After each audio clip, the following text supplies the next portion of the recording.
Je voulais encore remercier Jacques pour son introduction.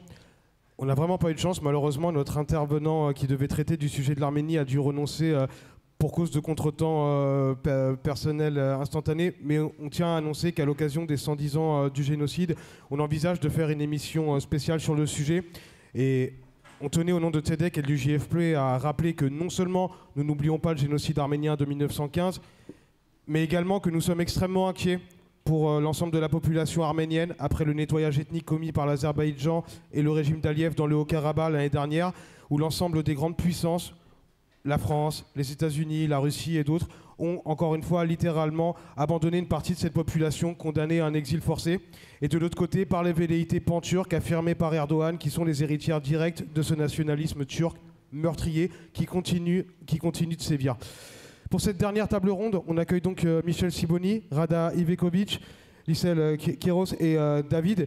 Et on va commencer par Michel Sibony. Alors pour commencer du coup cette table ronde, j'ai le plaisir de t'accueillir. Tu es porte-parole de l'Union juive française pour la paix et enseignante émérite en histoire. Tu as notamment écrit avec... Ouais, ça vous fait rire. Tu as notamment écrit un livre avec Michel Warshawski sur les voix dissonantes israéliennes en 2003 qui s'appelle À contre-cœur, les voix dissidentes en Israël. Je vous conseille d'ailleurs de le redécouvrir pour faire le lien avec l'actualité et ce qui se passe à Gaza, en Cisjordanie et plus généralement en Palestine. Et puis plus récemment, tu as participé récemment à l'écriture du livre Antisionisme, une parole juive qui est paru aux éditions Sileps. Une histoire juive, pardon. Une histoire juive, excusez-moi, je suis un peu fatigué. Oui, exactement. Coécrit avec tes consoeurs de l'Union juive française pour la paix, Béatrice Orès et Sonia Feynman, que vous pouvez retrouver évidemment là-bas sur le stand. Et je pense qu'on peut les applaudir pour ce travail.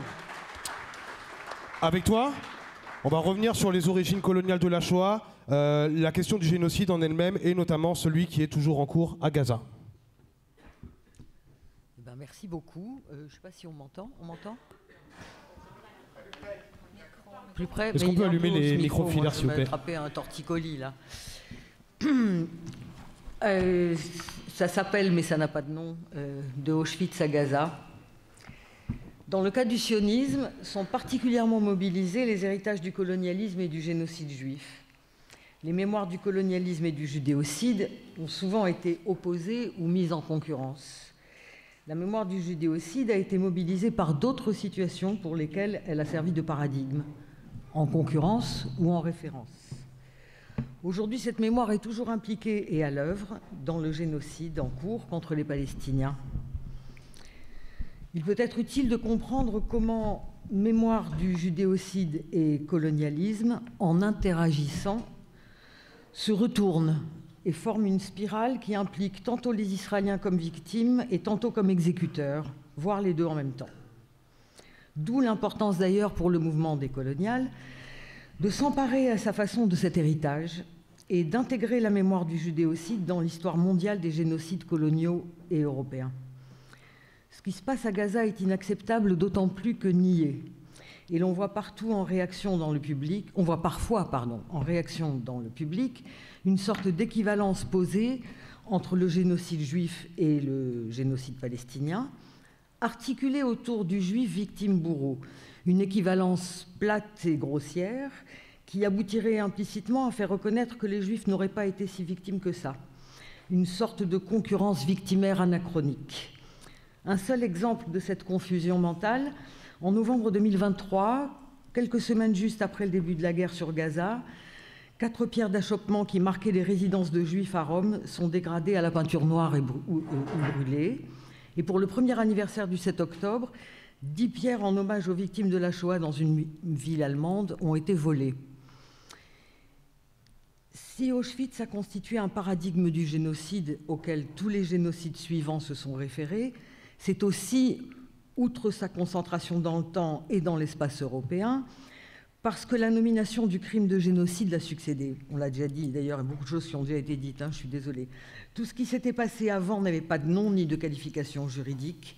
La négation du génocide en cours à Gaza par les gouvernements et sa validation de fait contre l'avis des juridictions internationales fait voler en éclats les règles du droit international mises en place après le judéocide.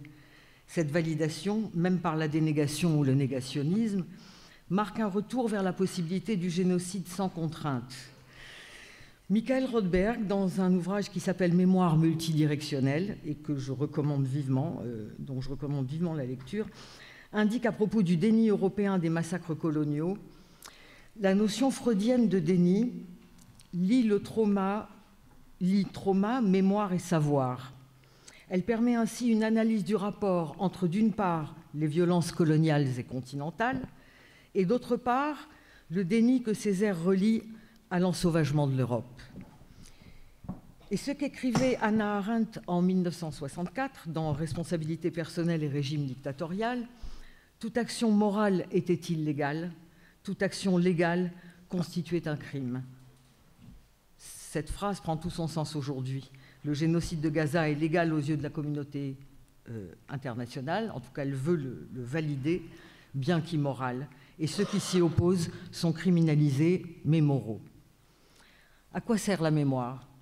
Peut-être à rompre l'immobilité et l'enfermement dans le temps génocidaire, à réintégrer dans le temps historique, à permettre des liens qui effacent les méfaits de l'unicité, tout en reconnaissant la spécificité de la Shoah.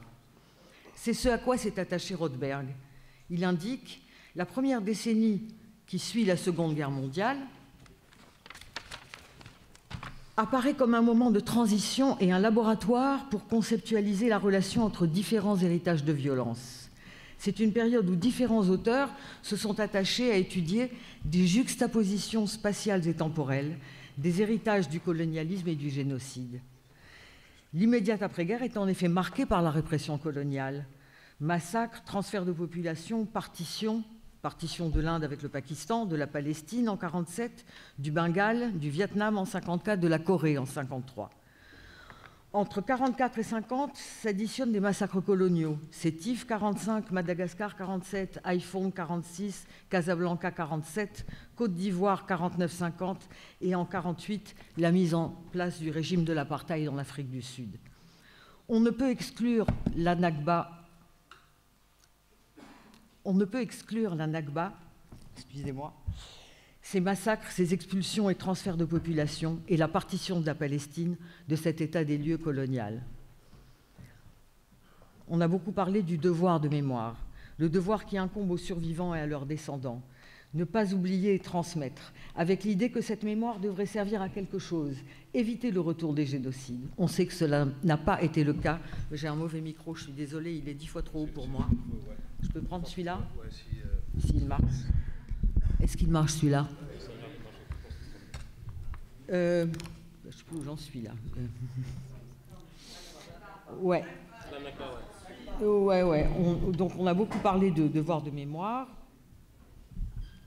On sait que la mémoire devait servir à éviter le retour des génocides. On sait que ça n'a pas été le cas depuis 1945. De nombreux génocides ont été commis, certains reconnus, d'autres pas. Je vais passer parce que ça a déjà été traité. Le colonialisme a pratiqué aussi bien les épurations ethniques que la revendication d'un espace d'extension vitale. Des notions que l'on retrouve dans le nazisme avec Lebensraum, espace vital, et Judenrein, épuration ethnique. Ces outils coloniaux se retrouvent appliqués en Palestine, avec l'objectif d'épuration ethnique fixé à la Nakba. Plus récemment dans le Negev, au sud d'Israël, et puis dans l'opération militaire sur Gaza, et la nécessité affirmée d'espaces de sécurité et de zones tampons. Pourquoi Gaza? Gaza, que Rabin rêvait de voir s'engloutir dans la mer, est peuplée aux 3/4 de réfugiés de la Nakba. Lorsqu'en 1967, Israël occupe Gaza, il récupère des centaines de milliers de réfugiés dont il ne veut à aucun prix. Ces réfugiés, piégés aujourd'hui entre l'Égypte fermée et la mer, sont à la fois le reste de la Nakba palestinienne, que le sionisme a tant cherché à effacer et à nier, et la mauvaise conscience vivante dont il doit à tout prix se débarrasser. Il veut la terre, espace vital, mais sans eux. C'est une constante politique en Israël. Ainsi retrouve-t-on jusqu'à présent les invariants de toutes les politiques israéliennes. Espace vital, expulsion, apartheid quand l'expulsion n'a pas été possible. On lit dans l'histoire de Gaza sous domination israélienne ces 3 étapes. La Nakba et l'expulsion vers Gaza, l'apartheid avec un siège de 17 ans, et pour la dernière période, une nouvelle tentative d'expulsion vers l'Égypte, mais comme ça n'a pas été possible, le génocide. La destruction totale s'est étendue jusqu'au cimetière. Il s'agit d'effacer même le passé et jusqu'au nom. Est-il possible d'examiner le génocide en cours sans référence à Auschwitz? La perception construite dans la société israélienne depuis son début est celle d'une société de rescapés qui vivent un lendemain d'Auschwitz permanent. Une société qui se vit en ghetto entourée d'ennemis, tous qualifiés de nazis, afin d'effacer les causes coloniales de la colère et des guerres. Déjà à la veille de la décision de l'ONU sur la partition, Ben Gurion déclarait dans le Congrès général sioniste de la fin août 1947 « Aujourd'hui, l'objectif de l'attaque arabe n'est pas le pillage, le terrorisme ou l'arrêt de la colonisation sioniste, mais son éradication. » Il parle de l'éradication du problème juif. Au vocabulaire colonial, colonisation sioniste, Ben Gurion oppose celui du judéocide, l'éradication. En juin 60, il déclarait dans le Yediot Aharonot « Quand j'entends Nasser, j'ai l'impression d'entendre parler Hitler », ce qui sera une référence constante dans tous les propos d'avant 67. Les mémoires croisées du colonialisme et du génocide sont particulièrement mobilisées dans le sionisme parce qu'il est l'héritier des deux. Herzl ne disait-il pas « Lorsque nous serons là-bas en Orient, les Allemands seront bien obligés de constater que nous sommes des Allemands et que nous avons toujours été des Allemands », affirmant à la fois la dimension coloniale et le blanchiment des Juifs qui, en devenant colons, devenaient occidentaux. De même, la population juive, issue des colonies européennes, françaises notamment, arrivée en Israël, est aussi héritière des méfaits du colonialisme européen. Mais elle bénéficie du seul privilège que lui accorde l'establishment ashkénaze de l'époque. Elle est supérieure aux Palestiniens colonisés. La société israélienne tout entière est considérée à partir de 1960 comme héritière centrale de la Shoah, ce qui ne cesse de la travailler et de la modeler jusqu'au génocide en cours. Le temps du génocide est un temps qui ne passe pas, un temps immuable, un temps immobile, paralysé, où les individus sont figés comme les insectes dans la résine. Cette société vit enfermée dans le temps de la Shoah. Hier et aujourd'hui n'ont pas de sens sous la menace permanente d'extermination. Elle oscille aujourd'hui entre la Shoah de 39-45 et celle du 7 octobre, ce qu'il faut considérer comme une réplique du trauma plutôt qu'une continuité. La construction politique et idéologique qui la maintient dans cette temporalité gelée légitime le génocide de Gaza. Le sionisme s'était présenté comme le mouvement qui réintégrait le peuple juif dans l'histoire. Or, la perception gelée autour du judéocide qu'il impose à la société israélienne est précisément de nature ahistorique. Edith Zertal évoque d'ailleurs dans La Nation et la mort une vision acosmique et anhistorique de la destinée juive israélienne qui était présente dans le discours israélien. La littérature et les études abondent de documents montrant comment l'État s'est édifié autour de la centralité de la Shoah. Israël, peuple victime, doit se défendre à tout prix. Mais il s'agit aussi de la construction d'un long processus d'identification des Arabes aux nazis qui a servi à effacer des esprits de la population toute la question coloniale. Dès lors, contre les nazis, tout est permis. C'est le fameux « eux ou nous » des survivants, perpétuellement menacés d'extermination. Le 29 avril 1956, Moshe Dayan déclarait sur la tombe de Roy Rothberg, assassiné par des Palestiniens près de son kibboutz Nahal Oz, d'ailleurs, « Des millions de Juifs exterminés car ils n'avaient pas de pays nous regardent des cendres de l'histoire israélienne et nous commandent de nous installer et de créer un pays pour notre peuple. » 1961, dans un discours adressé à la nation lors du 13e anniversaire de l'indépendance de l'État d'Israël, Ben Gurion souligne la responsabilité envers les victimes de la Shoah que doit assumer l'État d'Israël en général et le procès Eichmann en particulier. Nous, le peuple juif majoritaire en Israël, sommes les vengeurs du sang de 6 millions de juifs qui ne furent assassinés que parce qu'ils étaient juifs. Et il ajoute, cette haine bouillonne encore au sein de la plupart de nos voisins qui complotent pour nous anéantir, des dizaines de spécialistes nazis étant à leur service en qualité d'instructeurs et de conseillers pour nourrir leur haine envers Israël et le judaïsme à travers le monde. Abba Eban, ça a été déjà dit, mais je le répéterai, ministre des Affaires étrangères opposé à la résolution de 242 de retrait des territoires occupés en 1967, déclarait « ce serait revenir aux frontières d'Auschwitz ». Avril 88, Yediot Aharonot, lors de son voyage en Pologne avec un groupe d'adolescents, Avraham Shachir, ministre de la Justice du gouvernement Shamir, affirme « À Auschwitz, nous avons vu ce qui arrive à un peuple sans patrie. Mais ce n'est qu'ici qu'il est possible de comprendre à quel point notre obsession de la sécurité est justifiée. » Le journaliste, bon, celle-là je la passe parce qu'elle est légère. Ça va, je suis dans les temps ou... Ouais, je reprends, excusez-moi.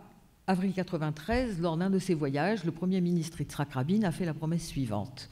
Tant que le peuple d'Israël existe, un tel désastre ne pourra plus arriver. Nous protégerons chaque juif en tout lieu, notre sang ne sera plus répandu en vain. L'assimilation de la résistance au colonialisme avec le nazisme, qui se construit, devient le discours dominant en Israël.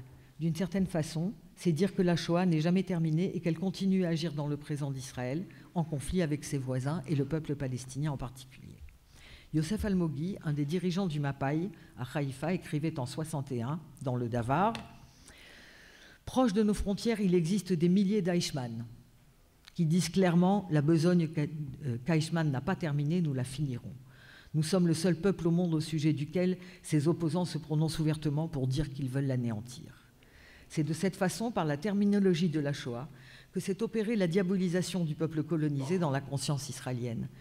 Ce qui a fait écrire en pleine intifada, la première, par Yehuda Elkana, alors à la tête de l'Institut d'histoire et des sciences et des sciences des idées de l'Université de Tel Aviv, un article remarqué intitulé « En faveur de l'oubli », où il disait « Ce qui s'est produit en Allemagne pourrait se produire n'importe où et n'importe quand, y compris dans mon peuple. » Plus tard, il déclara « Évidemment, mon intention n'est pas qu'on arrête d'enseigner l'histoire du peuple. J'ai essayé seulement de combattre la volonté permanente de positionner la Shoah comme l'axe central de notre existence nationale. » 1960, le procès Eichmann, un tournant qui a été abondamment et brillamment argumenté tout à l'heure. Je veux juste rappeler une chose, pour ne pas répéter des choses qui ont déjà été dites. Edith Zertal disait des années 50, c'était le temps des héros et non pas des victimes. Ce qui est important de se souvenir, c'était la volonté à l'époque de créer un nouveau juif qui devait perdre ses caractéristiques diasporiques, sa faiblesse, ses caractéristiques efféminées, afin d'affirmer sa force. Et les affiches de propagande de l'époque montrent de grands hommes blonds aux yeux bleus, musclés et virils, pour comprendre le double inconscient implicite, à la fois valorisation coloniale du blanc et aryanisation. Si le procès a permis d'unifier la conscience nationale autour de la Shoah, il constitua, et je cite, je ne sais plus qui, mais ce n'est pas grave, Zertal, une étape majeure dans la formation d'une culture occidentale postérieure au génocide et dans sa confrontation avec l'histoire et d'un moment de la Shoah. C'est l'extension au niveau occidental de l'effet de ce procès qui est intéressante pour nous. Il n'est donc pas étonnant que le 7 octobre ait pu être vécu et représenté comme un pogrom nazi et une nouvelle Shoah. Toute la presse et les discours publics et privés ont relayé cette idée. C'est alors que se produit le retournement de victimes à exécuteurs. Devant une deuxième Shoah, on appelle au génocide. Amos Goldberg, historien à l'Université de Jérusalem, spécialiste de la Shoah, dans un article publié dans Haaretz en janvier 2024, sous le titre « Yad Vashem se dérobe à son devoir face à la rhétorique génocidaire israélienne », rappelle, je cite, « Plus de 500 déclarations publiques génocidaires ont été faites par des dirigeants, des officiers supérieurs, des législateurs, des journalistes et d'autres personnages influençant l'opinion publique. Un horrible discours d'anéantissement s'est développé en Israël. Il a été proféré par de hauts responsables politiques, des personnalités médiatiques, des artistes, des officiers de l'armée, et s'est répandu dans de larges pans de la société. » C'est là où on retrouve le fameux « Exterminer toutes ces brutes » de Conrad dans son roman « Au cœur des ténèbres », qui inscrivait le génocide dans la logique et la rhétorique coloniale. La horde sauvage des bataillons de fantassins déferle sur Gaza en hurlant le chant de la vengeance. Nous allons brûler vos villages, chant repris parfois dans des lycées du sud d'Israël par des dizaines de lycéens réunis dans le Préau qui reprennent cet hymne à la destruction totale. Les bandes vidéo du 7 octobre montraient à l'envi à toutes les assemblées nationales européennes et américaines comme autant de preuves que cela a existé, servent à justifier la vengeance et rappellent en filigrane la question du négationnisme, celui des circonstances et du contexte des tragiques massacres du 7 octobre, c'est-à-dire le colonialisme. Cette négation est assumée internationalement. Le 16 octobre, dans 2023, Haaretz publie des centaines de journalistes universitaires, de juristes universitaires internationaux et l'ancien ministre de la Justice du Canada déclarent que le massacre du 7 octobre de plus de 1300 Israéliens et citoyens étrangers par le Hamas constitue le crime de génocide. Herta Müller, prix Nobel de littérature 2009, les massacres du 7 octobre doivent être comparés à la Shoah.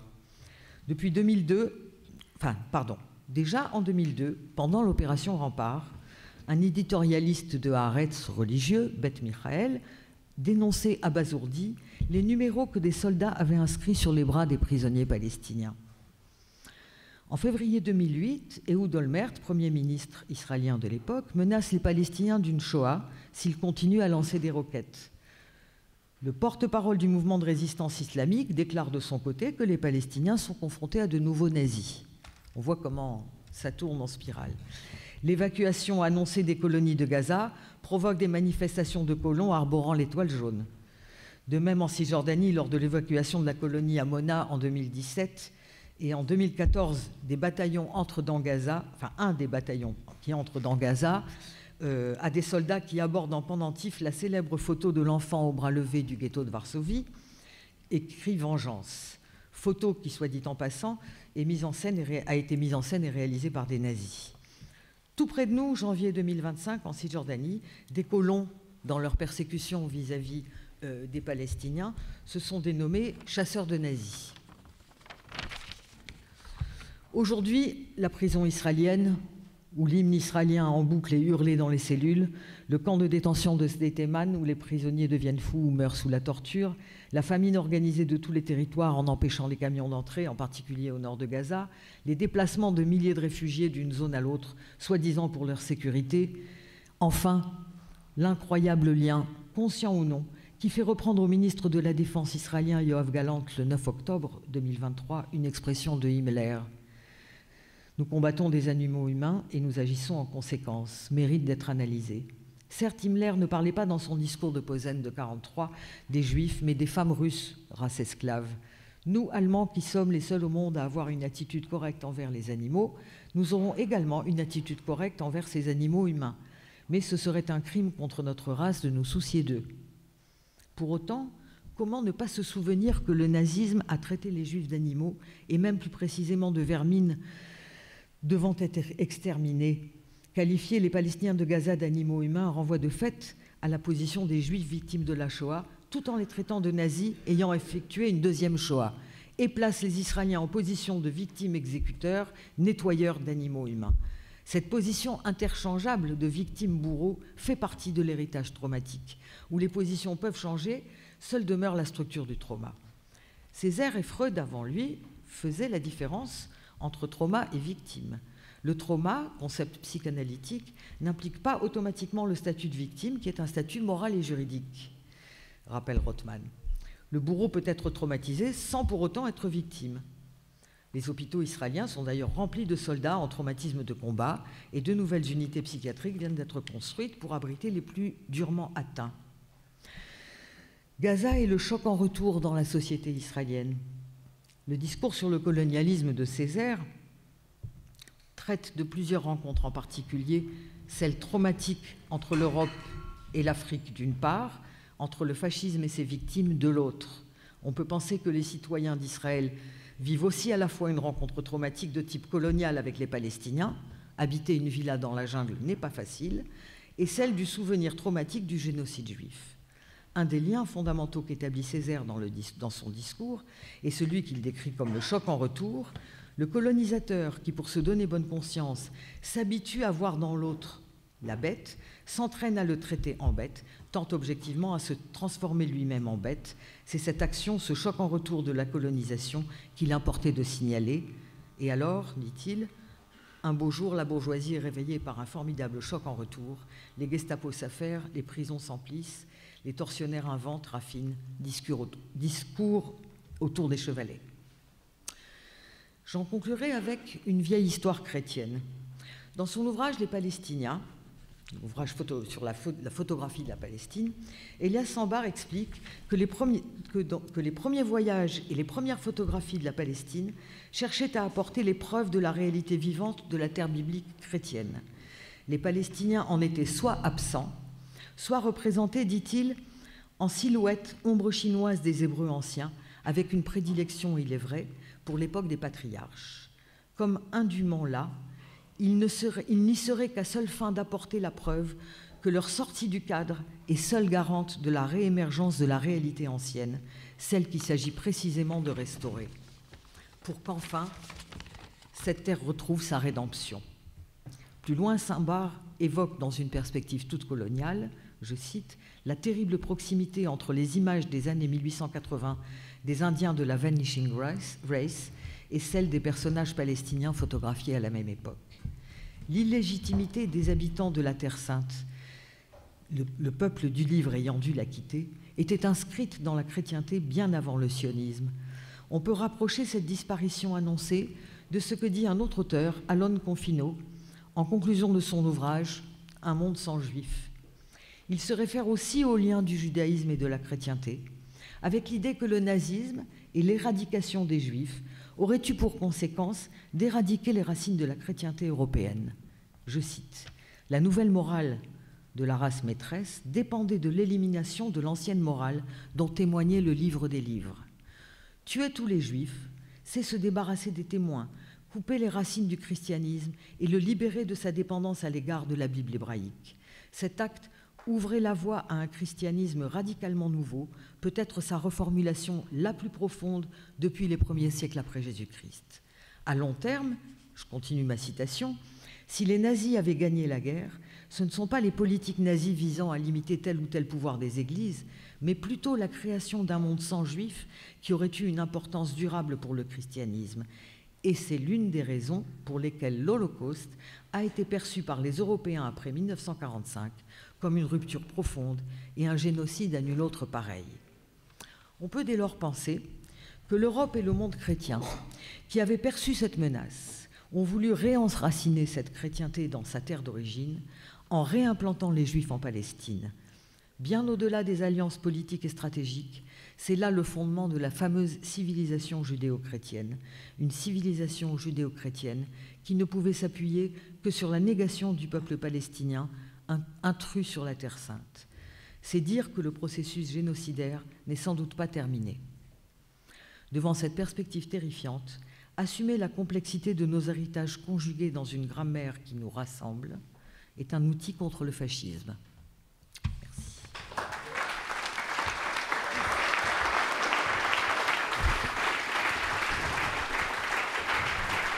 Merci beaucoup, Michel.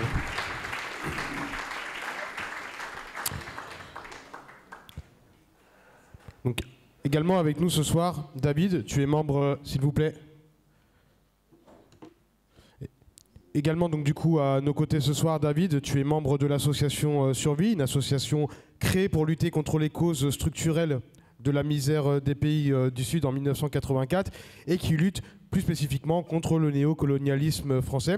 Elle compte plus de 900 adhérents et une vingtaine de groupes locaux. Elle effectue un travail de dénonciation de la France-Afrique depuis les années 90 qui l'a amené à percuter la complicité de l'État français avec le gouvernement qui a préparé et puis commis le génocide contre les Tutsis au Rwanda en 1994. Ça, c'est vraiment une des luttes dans lesquelles vous êtes le plus impliqué. Et dès 1994, d'ailleurs, vous avez alerté l'opinion publique à propos de la complicité de la France dans ce génocide.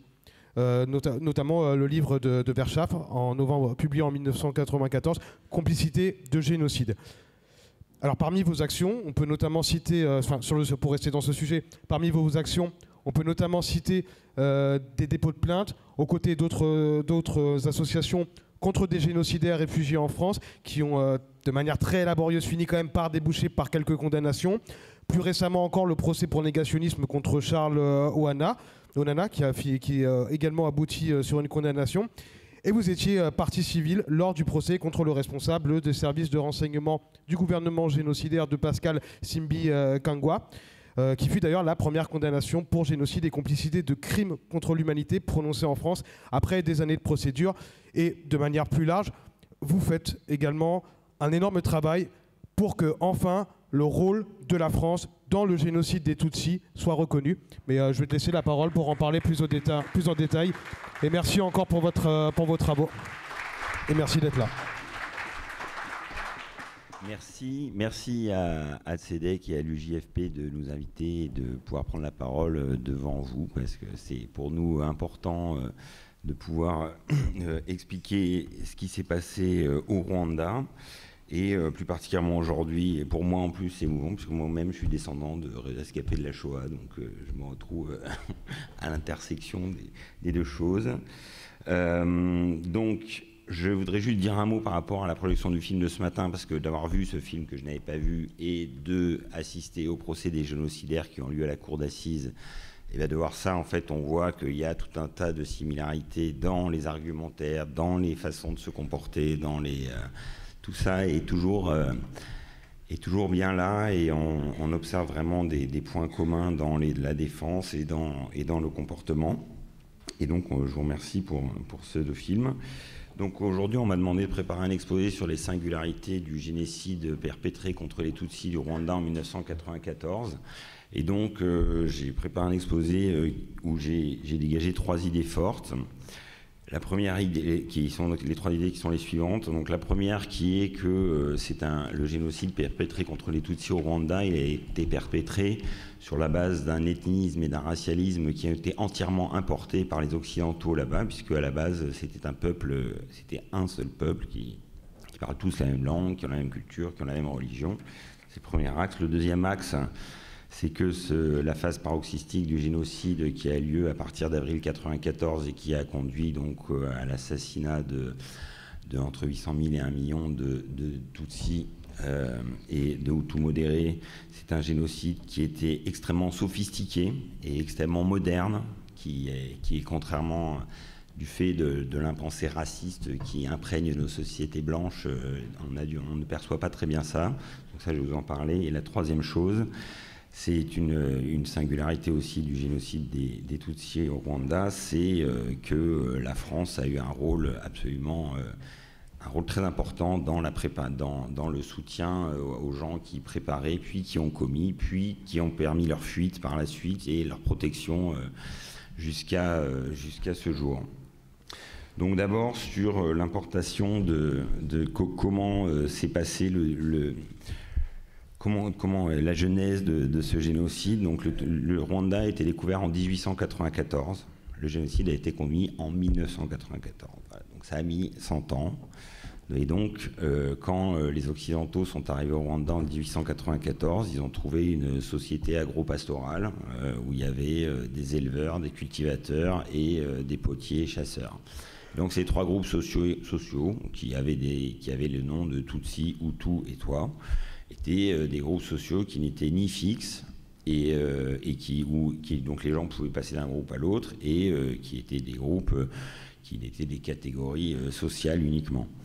Et quand ils sont arrivés au Rwanda, ils ont trouvé, à l'époque, donc il y avait une monarchie qui était dirigée par une aristocratie Tutsi et qui, selon les critères de cette époque-là, de l'époque donc de Gobineau, de la hiérarchie des races, etc., ils ont trouvé que donc cette aristocratie Tutsi était extrêmement raffinée, extrêmement belle, avait la peau un peu plus claire que les autres gens dans le pays, et donc ils ont dit que ça pouvait pas être des Noirs, ça pouvait pas être des Africains. Et donc, ils ont calqué ça sur la théorie de la coulée blanche. Donc, la théorie de la coulée blanche, c'est une théorie racialiste qui faisait florès à la fin du 19e siècle, selon laquelle il y a des gens qui sont remontés le Nil et des Blancs qui ont civilisé les Africains, et que les Africains, c'était pas possible.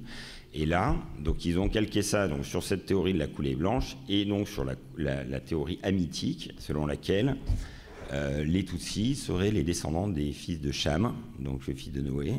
Donc c'est vraiment voilà. Et donc il faut quand même avoir en tête que donc cette théorie anthropologique a été dans des livres qui ont été réédités jusqu'aux années 80. Donc c'est quelque chose qui a. Et donc cette vision du monde et donc cette vision de la société rwandaise dans laquelle on a une aristocratie Tutsi qui ne représentait pas du tout tous les Tutsis, mais qu'eux ont assimilé à tous les Tutsis. Et ils ont dit, en fait, il y a des serfs Hutus qui sont dominés par une aristocratie Tutsi, et donc voilà un schéma parfait pour mettre en place notre schéma colonial. Et donc les Allemands ont commencé à coloniser le pays en s'appuyant sur cette aristocratie Tutsi. Et les Tutsis, du coup, ça a fait que dans la société rwandaise, les gens qui ont eu les privilèges se sont dit, nous, maintenant, on a vraiment ces privilèges. Et ça a commencé à creuser ce sillon qui a séparé, en fait, ces groupes sociaux. Et ce qu'il faut vraiment avoir en tête, c'est qu'ils parlent tous la même langue, la même culture, ils vivent dans les mêmes communautés, il n'y a pas de quartier, il n'y a pas de... c'est une société parfaitement homogène. C'est comme aujourd'hui si on identifiait les bouchers, les notaires et les avocats. Et qu'on disait, voilà, maintenant, c'est des groupes qui n'ont plus rien à voir ensemble.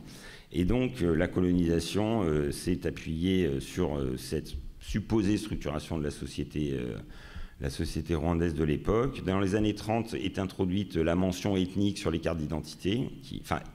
Donc c'est la mention ethnique qui n'est pas ethnique. Enfin, ce n'est pas des ethnies. L'ethnisme a été introduit et on a calqué ça. Et en France en particulier, on a subi une propagande particulièrement intense sur le fait que c'était des massacres interethniques au Rwanda en 1994. Ce n'est pas des massacres interethniques. Ce sont des crimes politiques. C'est vraiment un génocide. Et donc c'est jusqu'à l'époque des indépendances qui est arrivée donc dans les années 60, on avait une élite Tutsi qui était appuyée par les colons. Et en fait, au fil donc de cette colonisation, évidemment, la condition des plus pauvres et donc qui étaient les Hutus s'est aggravée, la condition économique. Et qui, eux, avaient un fort ressentiment vis-à-vis des Tutsis, alors que l'exploitation coloniale, elle venait des Belges, puisque en 1916, il y a eu donc le protectorat allemand a été rétrocédé aux Belges, ce qui fait le lien avec ce dont on nous a parlé tout à l'heure sur le Lebensraum, et que du coup les Allemands ils se sont dit il faut qu'on aille faire l'espace vital à l'est. Ça s'est passé à ce moment-là, et donc ça a eu pour conséquence, c'est les Belges qui ont repris ça. Et donc on arrive aux indépendances, et là, au moment des indépendances, les élites Tutsis ont voulu avoir l'indépendance, et là, le colon a opéré un renversement d'alliance en appelant à la révolution sociale calquée sur le modèle de la Révolution française, puisqu'ils ont dit que ces pauvres serfs Hutus devaient se libérer, qui représentent 80% de la population. Les Tutsis représentent environ 16 à 17% de la population, et 3% les Tois. Et donc, cette théorie du peuple majoritaire devient la théorie l'idéologie qui se met en place. Et là, il y a une revanche. Il dit, voyez, vous avez été dominé par les Tutsis, et les élites Tutsis, les dirigeants Tutsis, eux, ils souhaitaient avoir une indépendance pleine et entière, se défaire de l'Église et se défaire de la Belgique. Et en fait, la révolution sociale, elle a été mise en place par les Belges et l'Église pour leur dire prenez l'indépendance, mais on reste en contact. Et donc ça a lancé ce mouvement, le mouvement Parmé Hutu, qui après a créé à l'indépendance donc ça a été un régime d'apartheid directement, qui avait une ségrégation des Tutsis qui a été mise en place afin de les écarter de tous les postes à responsabilité.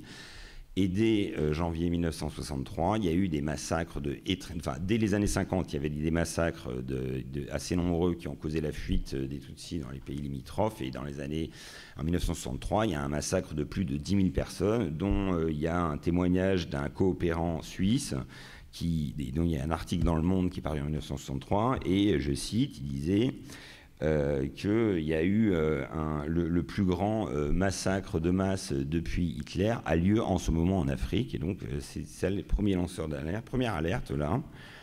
Et le premier président du Rwanda, qui s'appelle Grégoire Kayibanda, il explique que si jamais les Tutsis essayent de revenir, alors il n'y aura plus de Tutsis au Rwanda. Donc déjà avec des menaces d'extermination totale des Tutsis en 1963. Donc un régime raciste poursuit, creuse la ségrégation de plus en plus, avec une accélération qui arrive. Et donc les Tutsis de l'extérieur, les Tutsis qui étaient en exil, voulaient revenir au pays. Et donc la propagande des Hutus a appelé ça les Tutsis de l'extérieur, et ces gens-là ont monté un mouvement armé qui voulait revenir, qui s'appelait le FPR, le Front Patriotique Rwandais, qui était une partie des Tutsis en exil, et qui faisait des incursions armées pour essayer de déstabiliser le pouvoir et pouvoir revenir. Et donc ces incursions armées ont été instrumentalisées par le pouvoir Hutu, et par les extrémistes en particulier, pour dire que en fait, ces Tutsis de l'extérieur, en fait, ils étaient aidés par les Tutsis de l'intérieur, qui étaient les civils Tutsis qui vivaient encore au Rwanda, et que en fait, il fallait se méfier des Tutsis de l'intérieur. Et donc là, il y a en plus, cela vient se calquer avec la doctrine de la guerre révolutionnaire, la doctrine contre-insurrectionnelle, donc théorisée par Lachoua et Trinquier sur la base de ce qui se passait à la bataille d'Alger, où un des axes de ça, c'est créer un ennemi intérieur pour mobiliser la population. C'est le quadrillage, donc il y a eu tout le quadrillage de toute la population par le parti unique où il y avait des gens dans toutes les maisons. Et donc, et là, à partir de 1er octobre 90, le FPR lance une offensive armée depuis l'Ouganda pour renverser le gouvernement en place. Et là, donc, le gouvernement fait appel à la France qui vient aider militairement l'armée rwandaise et qui vient renforcer la propagande anti-Hutu. Donc c'est ça qui est complètement stupéfiant à cette époque-là, puisque donc en janvier 1993, le président de survie de l'époque, qui s'appelle Jean Carbonard, fait un message à la télé sur le plateau du JT de Bruno Mazur, où il implore les Français, l'État français, les gouvernements, d'aller voir là-bas, puisque lui, il revient du Rwanda, où il a vu des fosses communes, il a vu des cadavres, puisque là, il y a des massacres qui ont eu lieu. Les massacres se sont poursuivis tout au long depuis les indépendances jusqu'à la phase paroxystique du génocide. Il y a eu des massacres qui ont été commis. Il a été reçu à l'Élysée, Jean Carbonard, en suppliant Bruno Delay, donc, qui est le responsable Afrique de l'Élysée, d'intervenir au Rwanda, d'arrêter le génocide. Et un mois plus tard, on envoie le ministre de la Coopération à Kigali, qui, devant un parterre de Hutus, va appeler à un front commun contre les Tutsis. Et donc, ce qui a été vu au Rwanda comme un appel à la guerre raciale entériné par la France. Donc ça, et donc arrive après 1994, avril 1994, l'attentat contre l'avion qui ramenait le président du Burundi et le président du Rwanda, et qui est l'élément déclencheur de la phase paroxystique du génocide, ce qui m'amène à mon deuxième point. C'est un génocide extrêmement sophistiqué, extrêmement bien préparé, puisque contrairement à l'image qu'on en a de massacres à la hachette, avec des pieux cloutés, etc., c'est pas ce qui s'est passé. Il y avait une méthodologie qui avait été mise au point de longue date sur comment allons-nous exterminer tous les Tutsis avec les moyens dont on dispose. Et donc, ce qu'il faut avoir en tête, c'est que le génocide des Tutsis, c'est 800 000 morts, 800 000 à 1 million de morts, et c'est 800 000 morts en 6 semaines. Donc, c'est un truc absolument colossal. Et la méthode était la suivante. C'était une méthode qui a été qu'on a retrouvée par les génocidaires, par les témoignages des journalistes, par les survivants. Tout le monde confirme que c'est comme ça que ça a été fait partout. On appelait les autorités appelaient tout à fait officiellement les gens à se réfugier dans les lieux où il n'y avait pas eu d'attaque jusque-là, à savoir les églises. Et donc les lieux de culte étaient le lieu où avant, toujours, ils allaient se réfugier et ils savaient qu'on ne rentrait pas dans les églises pour tuer. Et donc là, ils mettaient tous les gens dans les églises. Et là, à la grenade et au mortier, ils tuaient tout le monde, ils rentraient, ils tiraient à la mitraillette. Et c'est seulement à la toute fin qu'ils demandaient aux populations d'entrer pour finir le travail, comme ils disaient. Et donc c'est cette image qui a évidemment été prise comme image des racistes, des Africains qui se massacrent à la machette et tout, mais c'est un massacre qui a été effectué avec des armes à feu et une méthode où il y a eu, par exemple, le 13 mai à Bicécéro, il y a eu 40 000 morts le même jour. Donc c'est des chiffres qui sont absolument faramineux et qui ont conduit... Enfin, c'est pour dire que ça a été sophistiqué, c'est que de ce point de l'extermination, ça a été sophistiqué, mais la propagande qui a fait que des gens qui vivaient ensemble, qui allaient chez le boulanger ensemble, qui avaient tout en commun, se sont retrouvés à commettre des assassinats sur des personnes réputées Tutsis, et avec toutes les horreurs que vous connaissez tous il y a eu, il y a évidemment des choses totalement abominables dont je ne vais pas m'étendre ici. Ce qu'il faut savoir, hein, c'est que donc, le génocide s'est étendu sur environ 6 semaines entre avril et la mi-mai, et qu'après, il n'y avait plus de Tutsis, tout simplement. Et il y a eu donc, pendant ce temps, pendant la préparation du génocide, la France a envoyé des armes, a formé les militaires, a combattu le FPR qui tentait de prendre le Rwanda et qui a permis pendant ce temps-là à l'armée régulière rwandaise de s'entraîner, de mettre au point ses méthodes, d'avoir des réunions d'organisation et de pouvoir finaliser la préparation de la phase paroxystique du génocide. On sait aujourd'hui que les Français ont été combattre, les militaires français ont été combattre au front contre le FPR. Et donc, ce qui m'amène donc un peu à ce troisième point et qui nous a survécu est vraiment notre combat, qui est à la fois de faire condamner les génocidaires qui sont réfugiés en France et d'être partie civile dans ces cas de ces procès-là. Mais la chose qui nous concerne tous dans cette pièce ici, c'est le rôle qu'a joué la France et de faire reconnaître ce rôle. Et nous ne sommes pas là pour venger ou pour être contre la France. En fait, c'est que si on n'analyse pas et on ne fait pas rendre la justice sur les responsables civils et militaires qui ont pris des décisions et qu'on ne change pas la structure de l'État, parce qu'elle est toujours à l'identique de comment ça s'est passé en 1994, c'est toujours exactement pareil. Donc aujourd'hui, la lutte pour la reconnaissance du rôle qu'a joué la France et la judiciarisation de la complicité de la France dans le génocide des Tutsis est une question qui concerne tous les Français, à mon avis, parce que c'est une machine qui est toujours exactement à l'identique en place. Et à survie, nous l'avons analysé dans un livre qui s'appelle « L'État français et le génocide des Tutsis », qui est sur la table de presse, qu'en fait, ce qui s'est passé au Rwanda est le processus france-africain totalement standard. C'est-à-dire qu'on va soutenir un groupe, on va soutenir un dictateur, et on va lui envoyer des armes, on va former sa police, on va lui permettre de venir en France et de faire ses trucs à Paris. Et la France a soutenu parce qu'elle savait que tous les autres dictateurs africains regardaient. C'est une des raisons qui est évoquée, qu'on retrouve dans les télégrammes diplomatiques, qu'on retrouve dans tout un tas de documents, c'est très bien expliqué, que des choses qui a fait que la France a continué alors qu'il y avait des alertes, des textes de la DGSE, des télégrammes diplomatiques, tout ça maintenant, on a toutes les archives, on les a, donc on les a vus, et c'est ce qu'ils disent, il va y avoir un génocide. Les génocidaires qui disent, nous allons exterminer tous les Tutsis, envoyez-nous des armes, ils disent ça.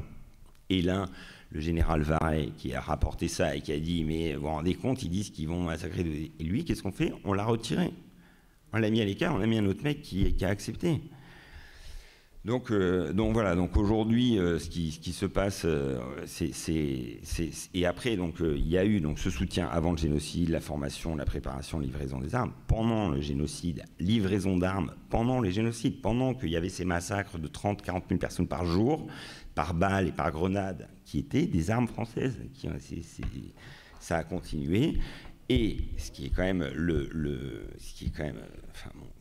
incroyable, c'est que la France a exfiltré les génocidaires, c'est-à-dire qu'ils avaient tout à fait identifié qu'il y avait un risque que du fait de la convention de 1948 dont on parlait tout à l'heure, l'ONU allait les poursuivre et l'ONU voulait arrêter les génocidaires. Il y a des télégrammes diplomatiques qui disent qu'il faut les arrêter absolument et qu'il va être jugé dès le moment où c'est passé.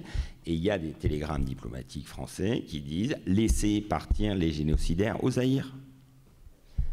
Et donc, qui ont été après le Zaïre, République démocratique du Congo d'aujourd'hui, et ces gens-là, donc qui sont des génocidaires qui ont toujours cette idéologie. Je veux dire, ces gens-là sont toujours en République démocratique du Congo avec cette idéologie-là. Et aujourd'hui, ce qu'il faut bien avoir en tête, c'est que l'antitutsis est une idéologie qui c'est pas fini. Il y a toujours des gens qui du coup assimilent le Rwanda maintenant de Kagame à des Tutsis, et donc il y a toute une instrumentalisation de cette mémoire du génocide par les uns et les autres, ça il n'y a pas de problème, mais il y a aujourd'hui des massacres de Tutsis en République démocratique du Congo pour le fait qu'ils sont Tutsis. Donc ça veut dire que cette idéologie et ce qui a été laissé faire là est quelque chose qui c'est pas terminé. Et donc je vais juste terminer là-dessus, sur quels sont les moyens d'action qu'on a mis en œuvre et quels sont les moyens d'action qu'il faut soutenir et que je vous invite à soutenir. Il y a des plaintes au pénal qui ont été déposées par Survie contre des personnes, contre par exemple Paul Baril, puisque la France il y a des mercenaires français qui étaient au Rwanda. Paul Baril Baudonard était au Rwanda en mai 1994 pour soutenir les phares. Et il y a des notes du général Queneau, qui était le chef d'état-major particulier du président Mitterrand, et qui disent que médiatiquement, on ne peut pas envoyer l'armée, donc il va falloir employer la stratégie indirecte. Donc la stratégie indirecte, c'est les mercenaires. Et donc il y a des mercenaires qu'on retrouve à ce moment-là. La plainte est déposée, mais il y a Parkinson. L'abandon, après des plaintes au pénal, donc on en a déposé plusieurs, mais on comprend bien qu'ici, nous sommes face à la justice de la raison d'État. Et donc, on soutient actuellement une autre procédure en justice administrative, puisqu'en justice administrative, on ne va plus chercher à juger les fautes individuelles des gens et établir des responsabilités personnelles, mais on va chercher à juger la structure de l'État. En quoi l'État, en tant que structure, a failli. Et donc, en attaquant donc là, c'est tribunal administratif, puis après, c'est Conseil d'État, et après, c'est Cour européenne des droits de l'homme. Et l'idée ici, c'est d'intervenir sur la structure de l'État, de comment on a ces commandements parallèles qui font que Mitterrand, il passe un coup de fil, hop, il y a des mecs qui vont à un endroit. Il y a eu quand même, pendant le génocide, un coup de fil qui est venu de l'Élysée qui a fait que les miliciens ont laissé sortir un convoi de Tutsis. On en est à ce niveau-là. Et cette chaîne de commandement est aujourd'hui en place. Macron, il peut appeler les forces spéciales et leur dire d'aller dans n'importe quel pays, tuer des gens. Et voilà. Et ça, au nom de nous tous, là. Et donc ça, c'est un très gros problème. Donc le présidentialisme qui fait qu'il y a la politique de la zone d'influence, parce que la raison qui a fait qu'on a maintenu ce soutien aux génocidaires, c'est que le FPR qui venait d'Ouganda était réputé anglophone, c'était les anglo-saxons. Le syndrome qui s'appelle le syndrome de Fashoda. Le syndrome de Fashoda, c'est un syndrome chez les militaires français qui, au 19e siècle, quand il y a eu la conquête du Soudan, en fait, il y avait un fort qui s'appelle Fashoda, c'est le nom du village. Et en fait, les Français sont arrivés en premier, les Anglais ont fait le siège. Et en fait, ça s'est joué à Paris, et les Français ont dû abandonner le truc. Et donc, pour eux, c'est les anglo-saxons, c'est l'humiliation. Et donc, il y a un sentiment mais qui est complètement délirantissime, mais qui a fait que l'antitoutsisme des extrémistes Hutus s'est calqué, et le supposé sémitisme des Tutsis, qui est complètement délirant, mais qui était ce que croyaient les gens, c'est calqué sur l'antisémitisme des militaires français. Là, on parle des militaires qui revenaient de l'Indochine, qui revenaient d'Algérie, et eux, c'était un truc qui collait vraiment, ça collait tout bien. Donc, en fait, ils ont embrassé cette idéologie anti-Tutsi, et du coup, ça a boosté la propagande de manière absolument phénoménale du fait que les Français, eux-mêmes, ils disaient que c'était des Khmers noirs, qu'il y avait une offensive ougando-Tutsi, alors que tout ça était de la pure propagande. Donc voilà. Et donc, c'est dans cette justice administrative, je veux juste en venir au point ultime, parce que c'est ça qu'il faut avoir en tête pour la suite, c'est que aujourd'hui, le fait que l'État français, donc nous, on les attaque sur différentes choses, dont certaines dont je vous ai parlé là. Et en gros, ce qu'on nous a opposé, c'est une jurisprudence qui s'appelle une jurisprudence sur des actes de gouvernement. Et donc, il y a une jurisprudence au Conseil d'État d'une loi de 1872, qui est un truc totalement délirant, et qui dit qu'en gros, les gens qui sont, que ce soit le président ou le gouvernement, quand ils prennent des décisions pour le fonctionnement, ou qui sont pour à l'extérieur qui jouent sur l'image de la France à l'extérieur du pays, ou sur l'organisation interne, le deuxième terme, je ne me rappelle pas exactement, alors ils ne sont pas justiciables à aucun moment. Donc c'est un truc complètement monarchique, c'est un truc qui est complètement de droit divin. Et cette jurisprudence, elle a été votée à l'époque de la Restauration, juste après la Restauration, en fait, où il y avait plein de députés royalistes à l'Assemblée nationale. Et cette jurisprudence, aujourd'hui, est opposée à ça, et notamment à Survie donc Survie, nous, on n'est pas dans la procédure de justice administrative, parce qu'il faut que ce soit des rescapés qui la portent, et donc nous, on n'est pas une association de rescapés, mais on soutient cette action.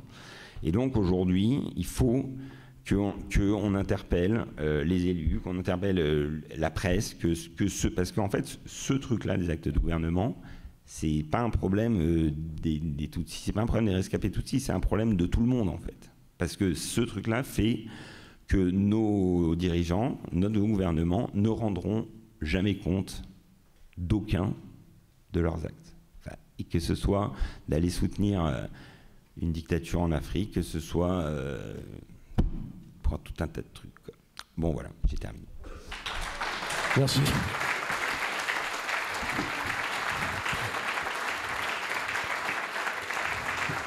Tu as été... Merci David, franchement c'est un exercice plus que laborieux d'avoir été aussi synthétique en si peu de temps. Je pense que pour beaucoup d'entre nous on en serait incapable. Je pense qu'on peut encore t'applaudir pour cette intervention.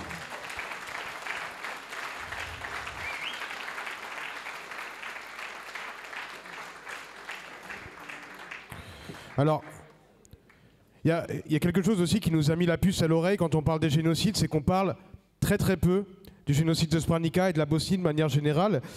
Et du coup, nous accueillons Rada. Alors vous êtes philosophe et indianiste, c'est-à-dire spécialiste de l'Inde, pour celles et ceux qui ne connaissent pas ce terme. Ancienne directrice de programme au Collège international de philosophie de Paris et professeure des universités, d'abord en Yougoslavie, puis en France et ailleurs. Vous êtes chercheuse et participante aux préparatifs, s'il vous plaît. Chut, merci. Vous êtes chercheuse et participante aux préparatifs du puis au tribunal international des femmes pour l'ancienne Yougoslavie et les pays qui en sont issus en 2015 à Sarajevo. Vous avez également travaillé sur la question des exilés en Europe ainsi que dans les banlieues françaises. Vous avez rédigé War and Peace from a Female and Feminist Point of View. Je suis désolé pour mon anglais approximatif, publié chez Afterword. Et avec vous, on va donc évoquer ces violences de genre, notamment la question du féminicide et de l'utilisation systématique du viol comme arme de guerre pendant le génocide en Bosnie. Plus spécifiquement encore dans la ville de Foča, durant la guerre civile yougoslave des années 90, où des femmes ont été internées en masse pour être systématiquement exploitées sexuellement par les armées occupantes sous fond de nationalisme avant d'être tuées ou maintenues en vie pour être utilisées comme objet. Merci d'être parmi nous, Rada. Merci beaucoup. Merci l'UGFP et Tzedek de m'avoir invité. Je suis ravie d'être là avec vous. Comme d'autres ici ont signalé, moi non plus, je ne sais pas définir le terme génocide et je suis même mal à l'aise avec lui. Pourquoi? Parce que la région dont je vais vous parler aujourd'hui, c'est une région où les uns et les autres s'accusent réciproquement de génocide, de fascisme, de nazisme, etc. Donc ce sont des mots qui sont dévalués. Néanmoins, entre nous, on se comprend et on comprend de quoi on parle. Donc je parlerai de la ville de Foča, dont voilà, le nom est là sur ce livre, où les femmes dans les années 90 ont été internées dans des camps et des maisons, et même des maisons privées en quantité, pour être violées. Elles ont été exploitées sexuellement par les armées occupantes à base de nationalisme quand même, soutenu par une interprétation assassine de la religion. Alors que la ville, toute la ville de Foča a été transformée en un grand champ de torture et de mort des femmes des autres. Dans la guerre en général, dans les guerres, on tue les hommes, mais on viole les femmes, éventuellement on les tue moins que les hommes, même si ça n'est pas aussi sûr que ça. En tout cas, vous ne m'entendez pas? Si? D'accord. Donc,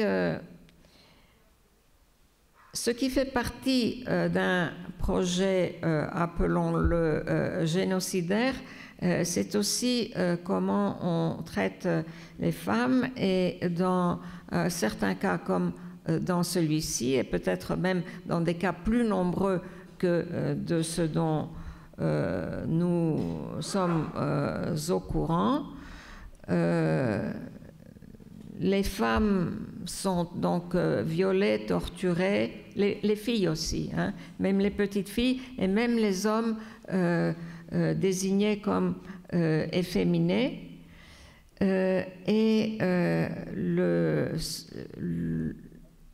Les tortures des femmes et le féminicide font partie du génocide et le soutiennent. Alors, ce qui s'est passé en Yougoslavie, c'était en même temps que, disons, la décennie de la guerre civile en Algérie, les années 90, c'était le temps du Rwanda. C'était une époque, ça n'est pas la seule où ces choses-là arrivent. Les femmes sont dans le fémicide que je distingue du féminicide, et j'adopte cette distinction de Christelle Tarot. Le fémicide, c'est comme un homicide, hein. Vous tuez un homme, c'est un homicide. Vous tuez une femme, c'est un fémicide. Mais le féminicide est quelque chose de plus complexe et fait partie du génocide, même s'il y a des féminicides, et même des fémicides d'ailleurs, qui sont indépendants des génocides.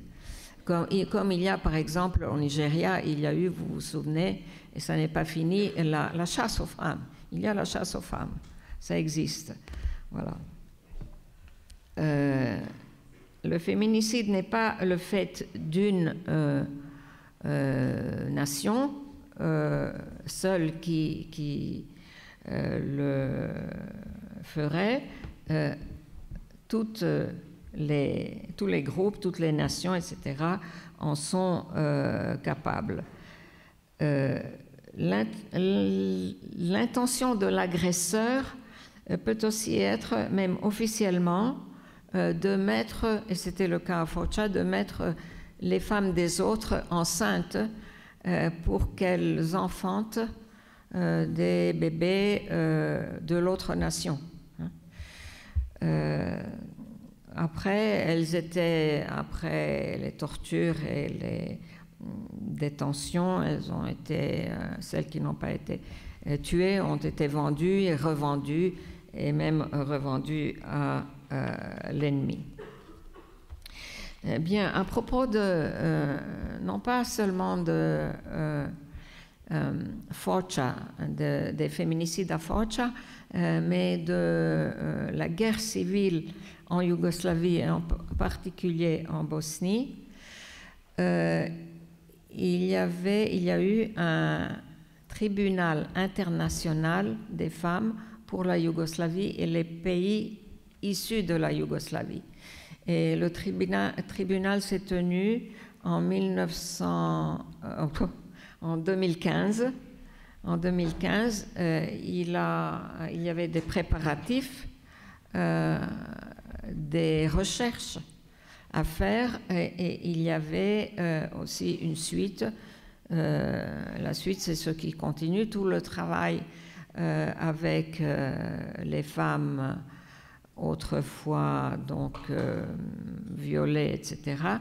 Aujourd'hui, le travail avec les migrants, etc. Donc, le tribunal international des femmes, c'est quelque chose qui existe dans différents continents, et celui-ci était le premier en Europe. Au Japon, il y en a eu un en 2000 qui jugeait les viols industriels de femmes en Corée. vous vous souvenez de cette affaire. Voilà. Bien, alors pendant ces